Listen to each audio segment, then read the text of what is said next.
هل رأيت يوسف؟ الولد العبراني. لا، فأنا لم أره. هل كان برفقتك؟ أجل، وحينما التفت إلى الخلف لم أره. وما شأنك أنت؟ فليح عهد به إلي، وإذا ضاع مني الولد فسوف أعاقب بقسوة.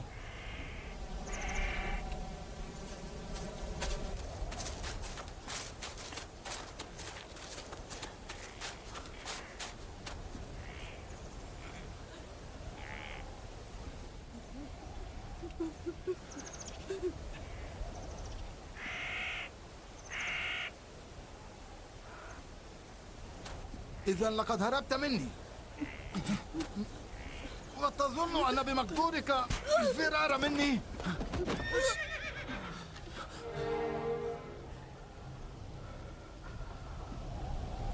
ماذا أصابك؟ لماذا انتابك الجزع؟ أخشى أن حبيبي يوسف يكابد أوقاتا عصيبة. ما الأمر يا نبي الله؟ يوسف ليس على ما يرام يا ليلى. حبيبي يوسف ليس بخير.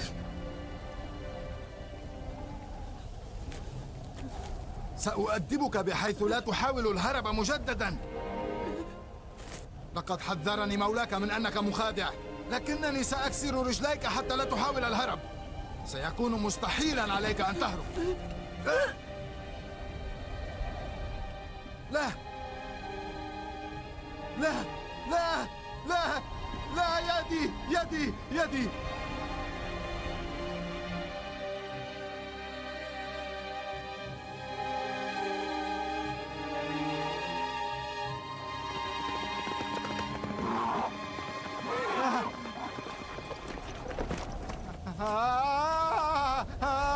ما بك يا رجل؟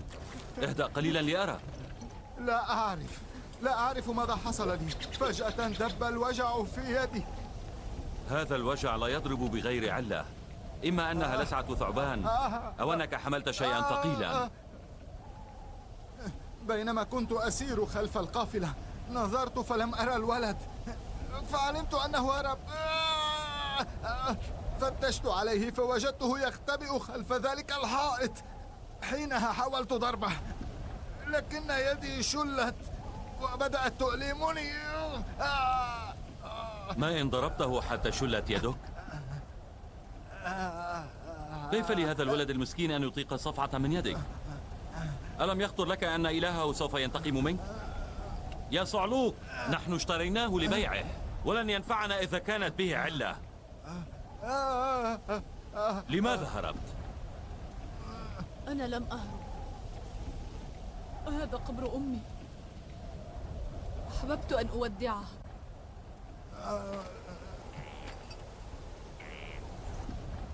لكن قبور العبيد دوارس، فضلا عن أن يكون لها شاهد. ليس هذا قبر والدة عبد.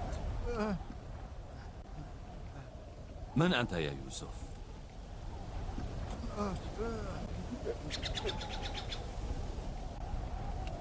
هل ألمتك صفعته؟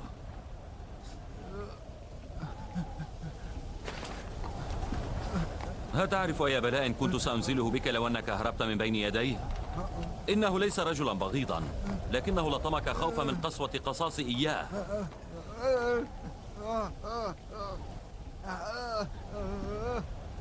هل تكن له الحقد والضغينة؟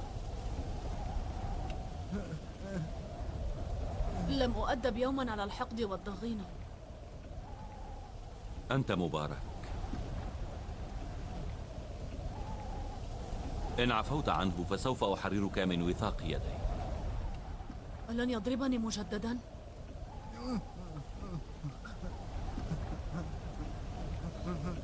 أقسم بإله إبراهيم إنني سأحرم على الجميع أن يمدوا أيديهم إليك بسوء. هل أنت من الموحدين؟ أنا مالك بن زعر بن القائب بن إسماعيل بن إبراهيم. أنا من حفدة إسماعيل ذبيح الله. ومن تكون أنت؟ أنا يوسف بن... ابن من؟ أنا يوسف بن البئر. لا تود أن تفصح لي عن اسم أبيك؟ قلت لك إنني ابن البئر. لقد ولدت البارحة في الجب حيث وجدتموني، عندما هبط علي رسول من عند الله. أنا لا أفقه شيئا مما تقول يا يوسف. إذا كنت ترفض أن تفصح عن هويتك فلا بأس، ولكن اصفح عن الرجل.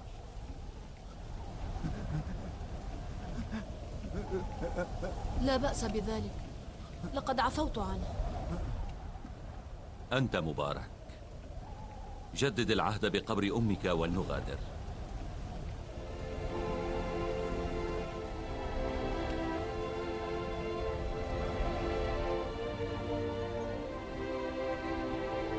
سوف ننطلق، تهيأوا للرحيل.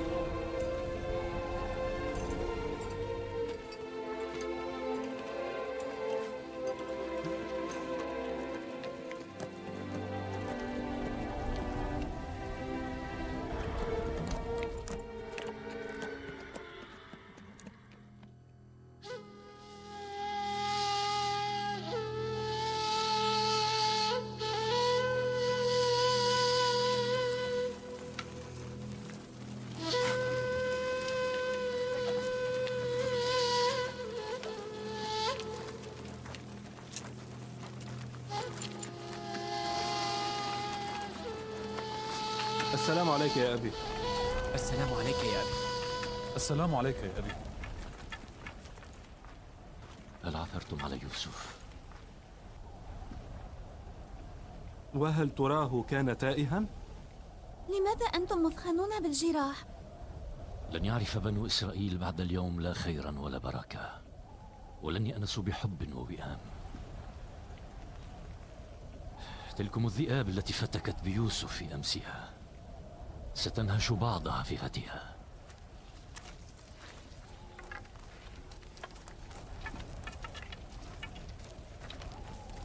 لاوي، لقد عهدت بأخيك يوسف إليك، ولولاك أنت لما أرسلته معكم إلى الصحراء. لماذا غفلت عن أخيك؟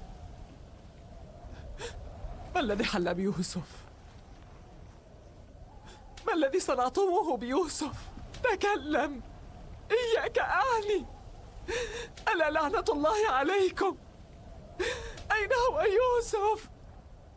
هيا تكلم. ماذا فعلتم بيوسف؟ كفي يا ليلى. ماذا صنعتم بيوسف؟ كفي.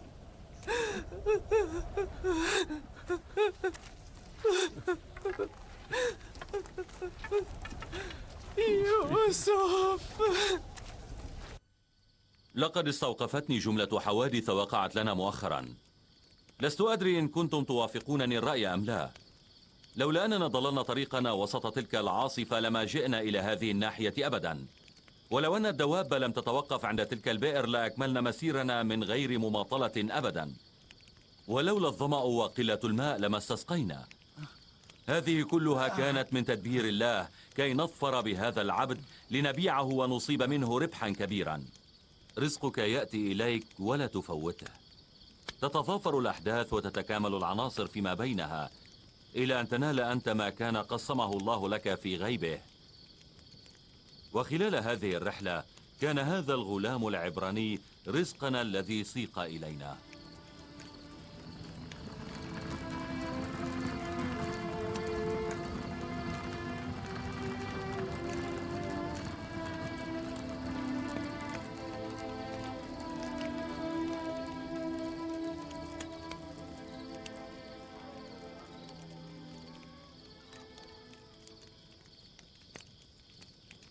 أغيثيني يا عشتار الكبيرة، أغيثيني، هذا الوجع سيقتلني.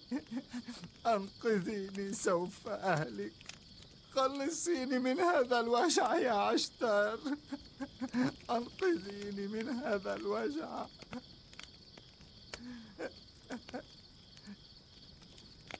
الوجع سوف يقتلني. أنقذيني يا عشتار الكبيرة، أنقذيني. خلصيني من هذا الوجع يا عشتار، أنقذيني من هذا الوجع.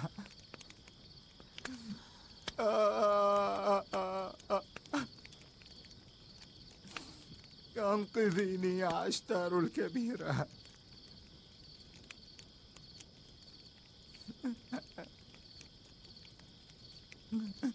سوف أموت من شدة الألم. أنقذيني يا عشتار، أنقذيني.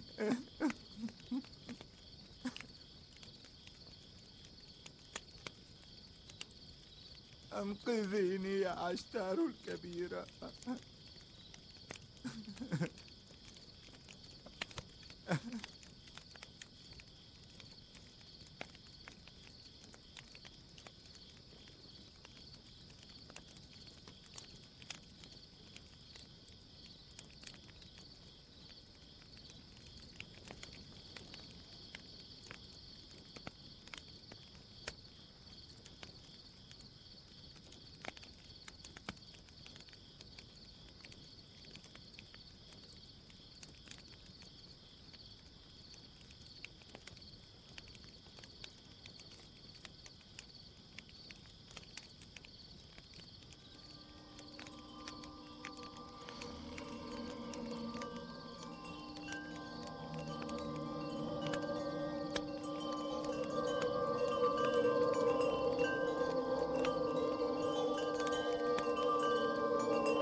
أغيثيني يا عشتار الكبيرة، الوجع سوف يقتلني. أنا أموت من شدة الألم. يدي يدي. أنقذيني يا عشتار الكبيرة، أنقذيني.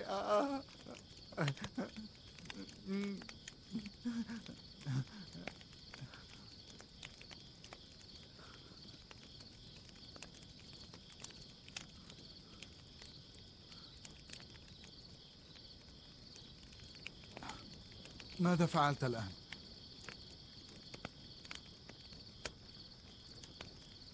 هل يداك شفيتان؟ ماذا فعلت؟ صدقني أنا لم أفعل شيئا أبدا. الجميع يفعلون مثل ما فعلت. الوجع في مثل هذا الموضع يسكنه التدليك. مالك حاول جاهدا ودلك الموضع، لكن من غير فائدة. ماذا فعلت أنت؟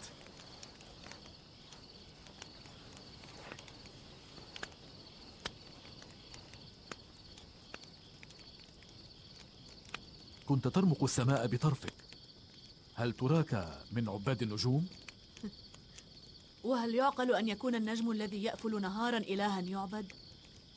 إذن أنت لست من عبادة الشمس والقمر أيضا، لأن الشمس تأفل في الليل والقمر يأفل في النهار. إلهي خلق هذه وما عداها، إله أزلي وأبدي، أحد فرد صمد. يبدو لي وأنت الولد الصغير أنك تهوى إلها خيرا من إلهي أنا وقطمير. يبدو أنه إله يحبك ولا يردك خائبا إذا دعوته. وهل يصلح هذا إلها؟ كنت أتألم وأتضرع إليه من غير أن يجيبني. أنا أشكرك للغاية يا يوسف، أنا ممتن لك.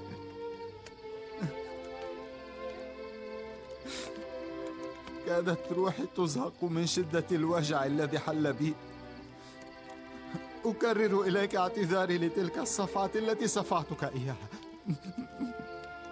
أعتذر إليك يا يوسف. كانت صفعة مفيدة. إذا كانت الصفعة مدخلا لتهتدي إلى سبيل الله فلست أبالي أبدا. أنا من أبناء هذه النواحي وأعرف كل مسالكها، ولطالما كنت من أدلاء القوافل السيارة، لكن هذه المرة أنت الذي تدلنا على الطريق. وحده الهادي والدليل، يهدي من يشاء من عباده ويبقي من يشاء على غيه وضلالته.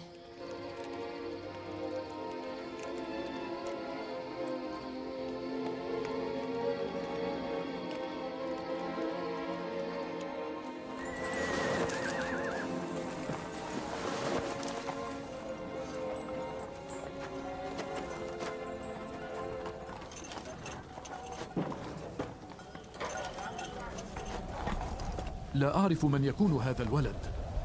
عينته البارحة كيف تمتم بكلمات وشفى يد قطمير. ما أوثق العلاقة التي بينه وبين إلهه. لعله من الأولياء. ليس بالضرورة أن يكون المرء وليا حتى يشفي يد قطمير من علتها. لقد قلت البارحة إنه سيشفى شرط أن يصفح يوسف عنه. وماذا تقول عن الرؤيا؟ رأيته في منامي، ماء داس على موضع حتى اخضر وأنبت. لا تصلح الرؤى دليلا. أنت تجهل الله الأحد. إنه سرعان ما يجازي الظالمين، ولكن إذا صفح عنك المظلوم فسيصفح الله عنك أيضا. هذا ما أعرفه أنا.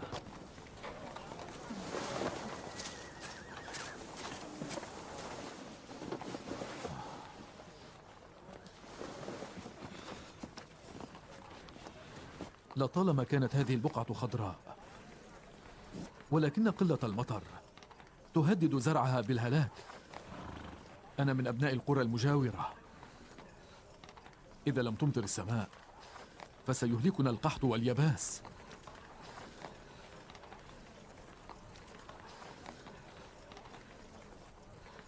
إن الله رحمن رحيم لطيف بعباده. سيدي مالك، أحد المسافرين حاله سيئة. تعال معي.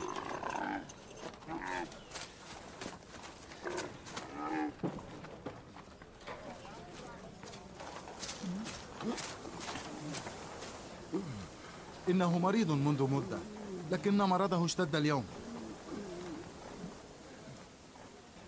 إنه ليس على ما يرام.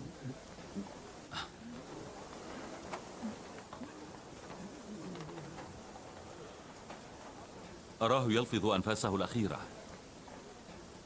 لا أمل ببقائه حيا. لابد أن نفعل شيئا. لا يسعنا أن ندعه يموت. هيئوا له سريرا على عجلات. اربطوا السرير بدابة ولتسر على مسافة من الركب. ستتعافى. الموت والحياة في يد الله، هو يحيي ويميت.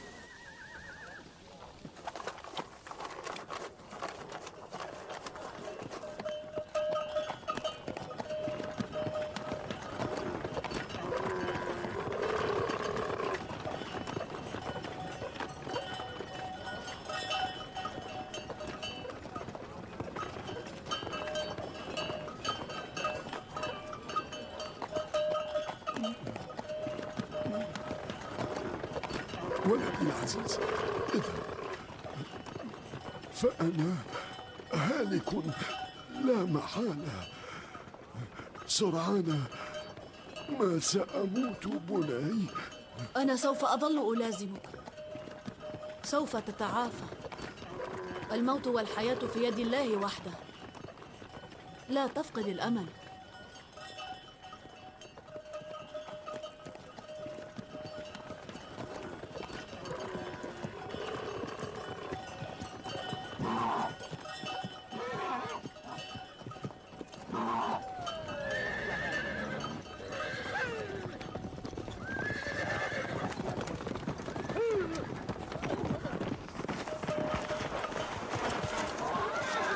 لما تلازم هذا المريض؟ نهيته لكنه لم يفارق. لا يسعني أن أتركه وحده. اسمح لي أن ألازمه أرجوك. لكن مرضه مستعصٍ. لا يمكنك أن تفعل شيئا. إن الله يحب من يعين أخاه. لا تقلقوا عليه. راقبه جيدا.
فليح فليح، لقد تعافى الرجل العجوز، أترى؟ لقد نجا من الموت المحتم. هل شفيت حقا؟ ترى أنني على ما يرام. كان شفاؤه على يديك؟ أنا؟ لقد سبق لك أن شفيت يد قطمير. إن الله هو الشافي، لم أفعل غير الدعاء. سيدي مالك، سيدي مالك، تعال لترى، فالمريض شفي وتعافى. تعال انظر بنفسك.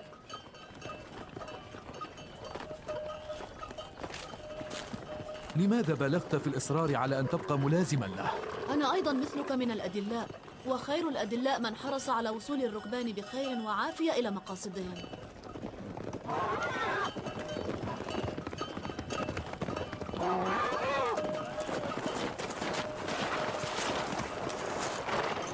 ما الذي جرى؟ يوسف طلب إلي أن أترجل عن السرير النقال لأمشي، ففعلت كما أمرني، وها أنت ترى أنني بخير.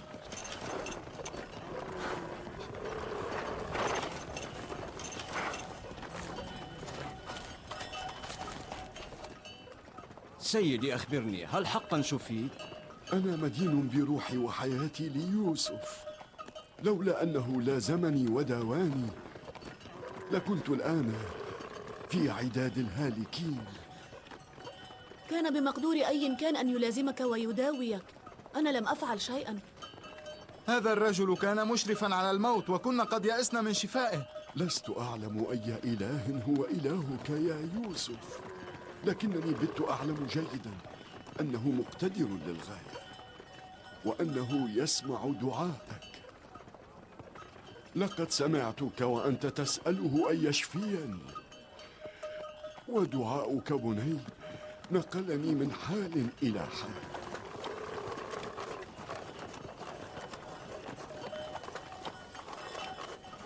سوف ننطلق الآن.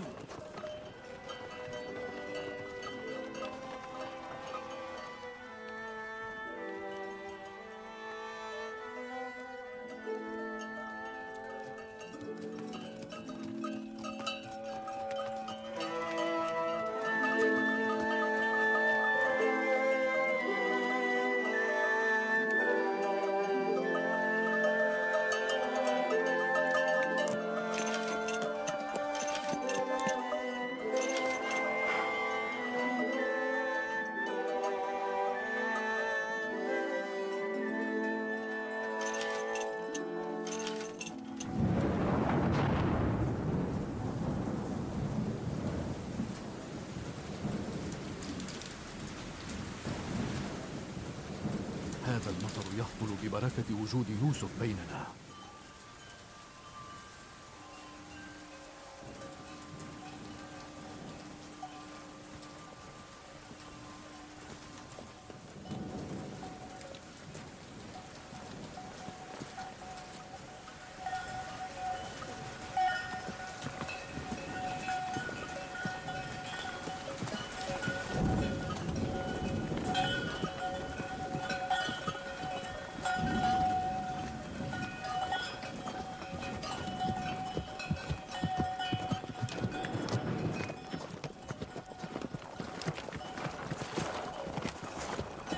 تلك هي حدود بلاد مصر. أمامنا مسير نصف يوم، وسرعان ما سنبلغ حراس حدود تلك البلاد.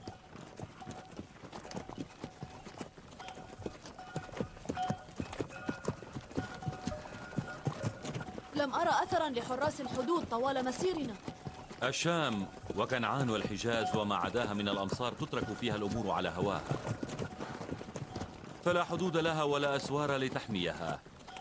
لكن مصر لها شأن كبير، لها حدود مرسومة وفيها قوانين ملزمة، وعندها جيش وحكومة تسوس أمر العباد.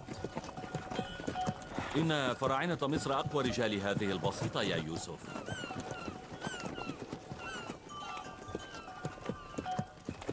يا إلهي، ألتجئ إليك وأسألك العون والمدد وأنا على وشك دخول ديار الغربة هذه.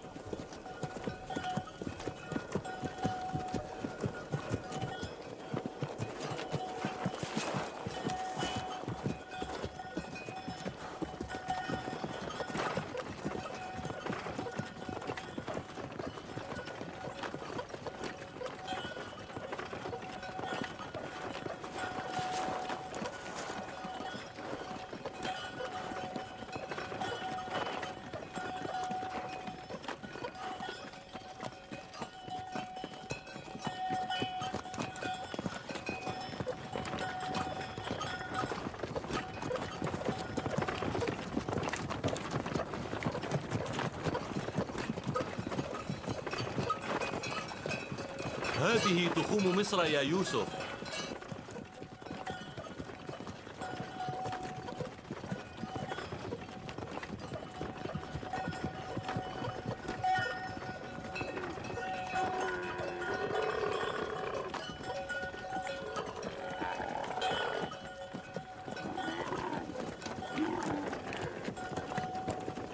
يا إلهي، أستودعك نفسي وبدني، فلا رفيق لي سواك في بلاد العجائب هذه.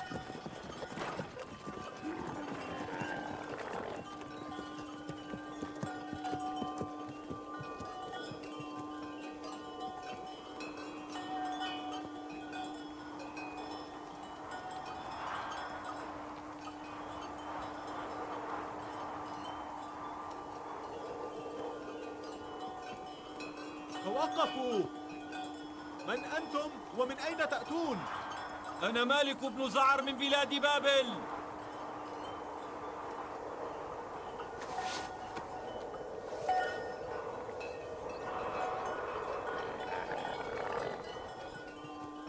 تابعوا مسيركم.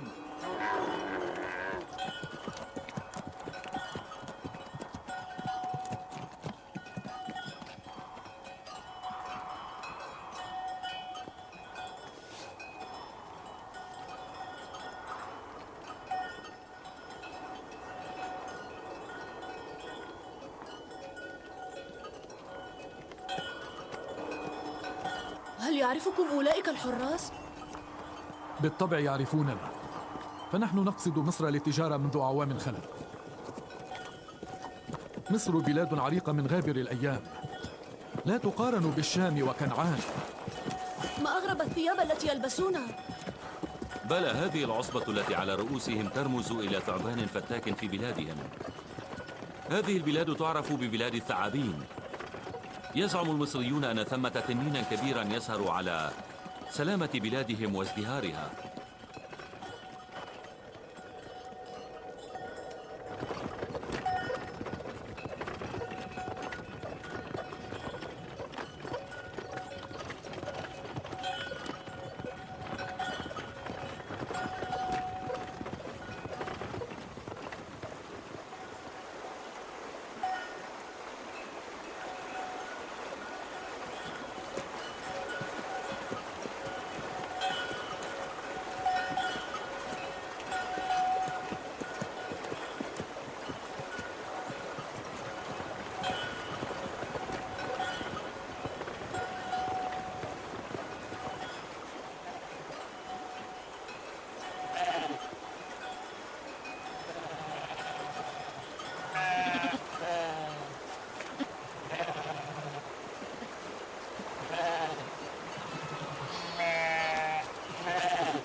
عندنا أبقار وأغنام، ولكن ليس بهذا القدر. يا لثراء هؤلاء القوم.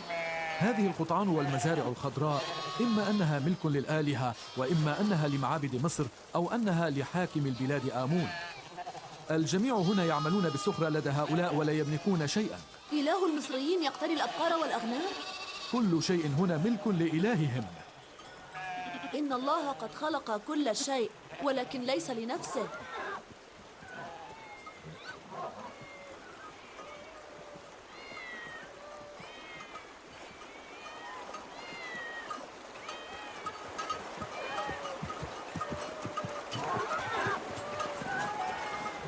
وماذا تصنع هذه الهرارة هنا؟ الهرة هي إلهة أهالي هذه المدينة، وهذا هو معبد مدينتهم. أبناء المدينة يبالغون في تقديس الهرة.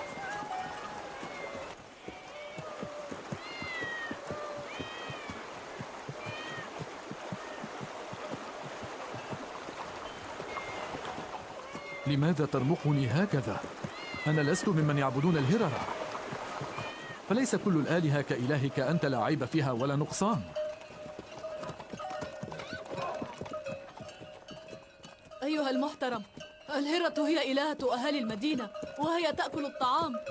هذا بعض غرابة هؤلاء، فآلهتهم تقتني الدواب والمراكب وتتخذ الأزواج والبنين.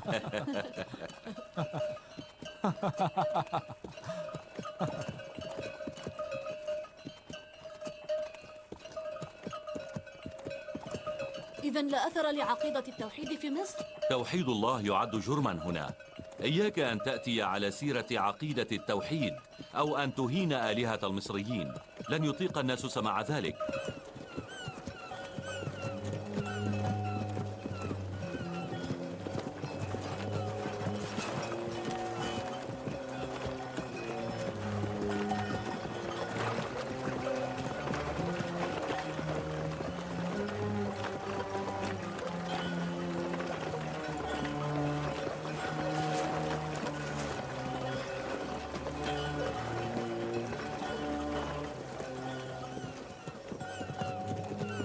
ما أكبرهم النهر. هل هذا هو النيل؟ هذا النيل الأصغر، إنه من شعابه. نهر النيل أكبر وأقدس من هذا.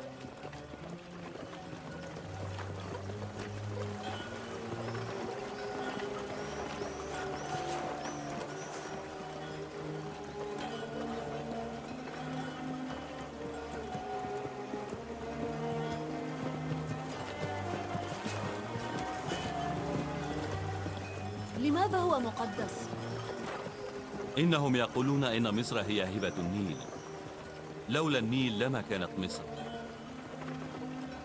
لم يقدر أحد حتى الآن أن يرى منبع النيل. يزعمون أن الآلهة وحدها قادرة على بلوغه. هذا النهر ينبع من الجنوب ويخترق مصر شمالا ليصب في البحر الأبيض. نحن الآن نسير جنوبا صوب مدينة تبس القديمة. تبس مدينة الإله أمون.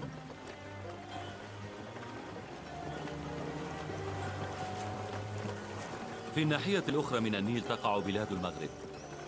إنها بلاد الأموات. تلك الأهرام الكبيرة بنيت على مقابر فراعنة مصر. هذه البقعة تدعى منفس. في هذا المكان يتشعب النيل إلى غير شعبة.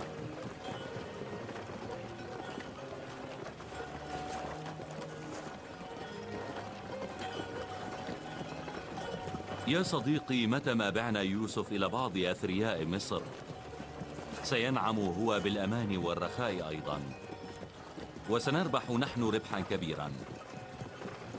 ليتنا نقدر على ألا نبيع يوسف. وبعد ذلك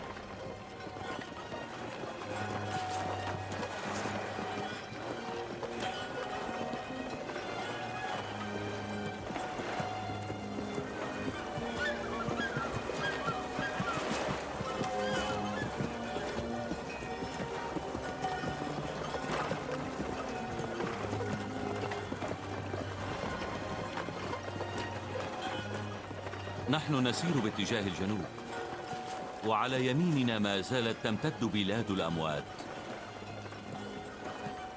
تلك السفينة هناك مخصصة لنقل جثث الموتى.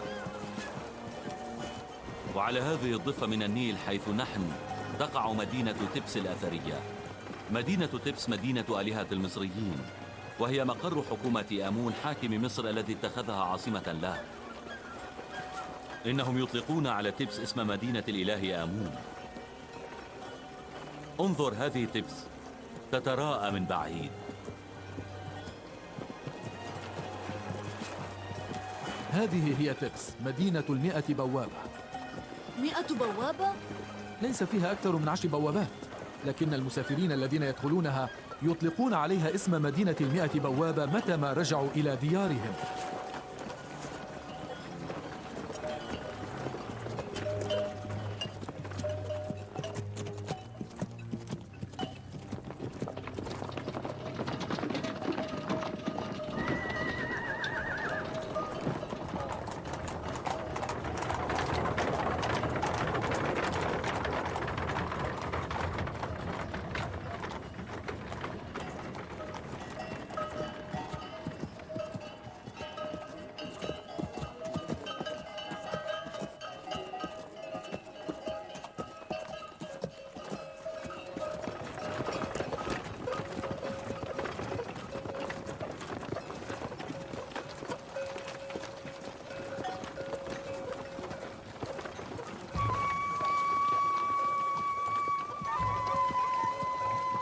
أنا مالك بن زعر من بلاد بابل.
ما بك؟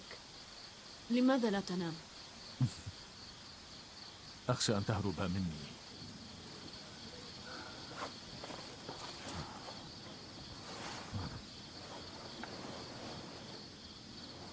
من تكون أنت؟ أي خلق الله أنت؟ سبق أن رددت على هذا السؤال. يوسف، الآلهة التي أؤمن بها عاجزة ولا تساوي شيئا أمام إلهك. حبذا لو حدثتني شيئا عن إلهك.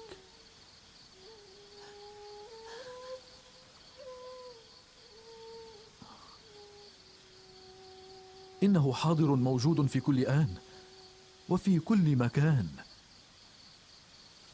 رأيت كيف أنك تخاطبه بسهولة، وهو بدوره يسمع نجواك ويستجيب دعاءك أيضا. لا ريب عندي أنك لست كباقي الخلق ممن أعرف. ثمة قوة كامنة فيك تخولك فعل كل شيء. أفعل كل ما لا يغضب إتيانه ربي. من هو إلهك هذا الذي يعينك وينصرك حيثما كنت؟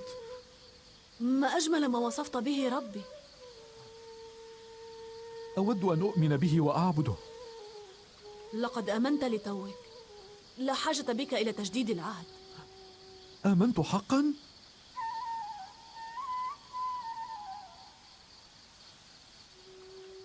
قلت إن إلهي حاضر وموجود، وإنك تراه قادرا على كل شيء، وهو يسمع كل نجوى ولا يخيب رجاء من دعاه.